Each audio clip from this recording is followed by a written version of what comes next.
தென்னிந்திய சினிமா உலகில் மிக பிரபலமான இசையமைப்பாளரில் ஒருவர் தான் இளையராஜா. இளையராஜா அவர்கள் ஜீவா என்பவரை திருமணம் செய்து கொண்டார். இவருக்கு கார்த்திகேயன், யுவன் சங்கர் ராஜா, பவதாரணி என்று 3 பிள்ளைகள் இருக்காங்க. இவர்கள் மூவருமே தன் தந்தையைப் போல இசையில் புலமை பெற்று வராங்க. இளையராஜாவின் குடும்பமே இசை குடும்பம்தான். இளையராஜாவிற்கு பிறகு சினிமா உலகில் இசையில் நிலையான இடத்தை பிடித்தவர் தான் யுவன் சங்கர் ராஜா. இளையராஜாவின் மூத்த மகன் கார்த்திக் ராஜா அவர்கள் தன்னுடைய அப்பாவிடமே இசைப்பணியை தொடர்ந்து செஞ்சுட்டு வராரு. மகள் பவதாரணி அவர்கள் மைடியர் குட்டிச்சாத்தான் என்ற படத்தின் மூலமாக பாடகியாக சினிமா உலகிற்கு அறிமுகமானாங்க. இளையராஜாவின் இசையில் பாரதி திரைப்படத்தில் மயில் போல பொண்ணு ஒன்று என்ற பாடல் மூலமாக ரசிகர் மத்தியில் பிரபலமானாங்க பவதாரணி. இவங்க தேசிய விருது உட்பட பல்வேறு விருதுகளை வாங்கியிருக்காங்க. இப்படி ஒரு நிலையில் பவதாரணி உடல்நலவு குறைவு காரணமாக இன்று காலமாக இருக்கும் சம்பவம் பார்த்தீங்கன்னா அதிர்ச்சியை ஏற்படுத்தியிருக்கு.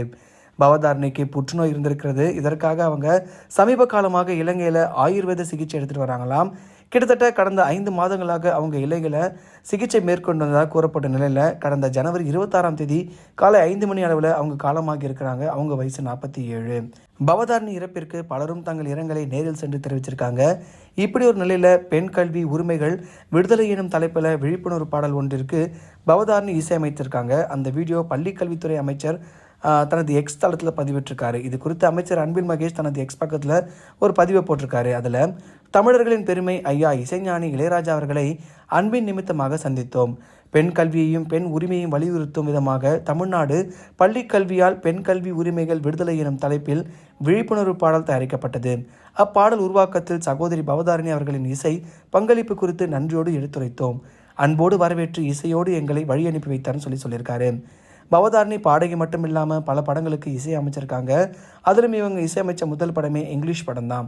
அதாவது ரேவதி இயக்கத்தில் 2002ஆம் ஆண்டு வெளியான மிஸ்டர் மை ஃப்ரெண்ட் என்ற படத்தின் மூலம் இசையமைப்பாளராகவும் அறிமுகமாகியிருக்காங்க பவதாரணி.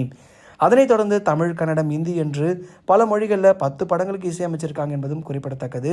அடுத்தடுத்து நிறைய படங்கள் இசையமைக்கும் தருணத்தில் இருந்தாலும் கூட இவங்களோட இழப்பு தமிழ் சினிமாவுக்கு மிகப்பெரிய இழப்பாக இருந்ததுன்னு சொல்லலாம். 47 வயசுலாம் சாவர வயசா அப்படின்னு சொல்லி எல்லாருமே யோசிக்கிற அளவுக்கு பார்த்தீங்கன்னா இவங்களுக்கு நோய் ரொம்பவே கண்டுபிடிக்கப்பட்டு கடைசி காலகட்டத்தில் ரொம்பவே கஷ்டப்பட்டு தான் இறந்துருக்காங்க. இவங்களுக்கு இப்படி ஒரு நோய் இருக்குன்னே தெரியறதுக்கே அவங்களுக்கு சில வருடங்கள் ஆனதுனால தான் அதை கரெக்டாக க்யூர் பண்ண முடியலன்னு சொல்லி ஒவ்வொரு நாளும் யுவன் யுவன் சங்கர் ராஜா, கார்த்திக் ராஜா ரொம்ப ஃபீல் பண்ணிட்டு இருக்காங்களாம். இளையராஜா ஃபேமிலியில் பெண்ணாக இருந்தது இவங்க மட்டும்தான். அவங்க அம்மா இறந்ததுக்கு அப்புறம் பார்த்தீங்கன்னா அந்த வீட்டை வழி நடத்துனதுன்னு பவதாரணி தான்.